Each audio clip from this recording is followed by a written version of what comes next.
napulutan nyo nung birthday mo? Pata lang, pre. Wow! Sarap nun ah. Anong klaseng pata? Patagalan ng kwentuhan. Walang pera eh. Lockdown. Ngunit nalulunod sa iyong mga ngiti.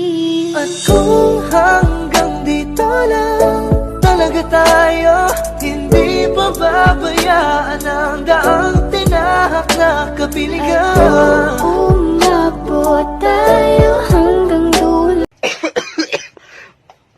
Tara, samahan mo ako sa ospital. Ang dami ko na kasing nararamdaman para sa'yo. Bagay talaga. Bagay tayo.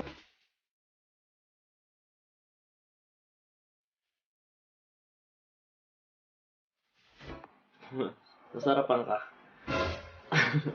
Naman. Sarapan sa ano? Sarapan saan? Tapos ano yung pagbukas? Ano yun? Nakakahalata na yung asawa ko. Mabuti pa, break na tayo. Paano hindi makakahalata? Eh magka-opisina kami ng misis mo, tapos ako yung sinusundo mo. Hindi tayo pwede. Eh di wag, putya naman. Kumakanta lang pa ng ganan. Eh alam mo nandito, tapos ganun kakantahin mo. Kumakanta lang ako eh. Wala, Kanta lang naman yun. Kantay mo. Kanta lang. Ayan ka na naman, sa tuwing pinag-uusapan natin to, umalis ka. Lagi kong sasabi sa'yo, gusto kita. Masama ba Gusto kung... kita. Ano yung sinabi mo? Ulitin mo nga. Nasabi ko na ikaw itong mahinang pandinig. Pabigla-bigla ka naman kasi magsalita. Hindi ko talaga...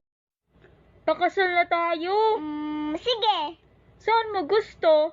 Sa pari o sa mayor? Siyempre sa'yo. Ano ba naman to? Nirereto pa ako sa iba. I know it's wrong. Wrong. Mali. Nung nagawa mo, lokohin, yun ang mali. Pero parang ulitin mo, hindi na yun mali. May sakit ka na. Ano bang tipo mo sa isang lalaki? Mabait, marespeto, yung simple lang. Sana ako na lang. Ha? Ganito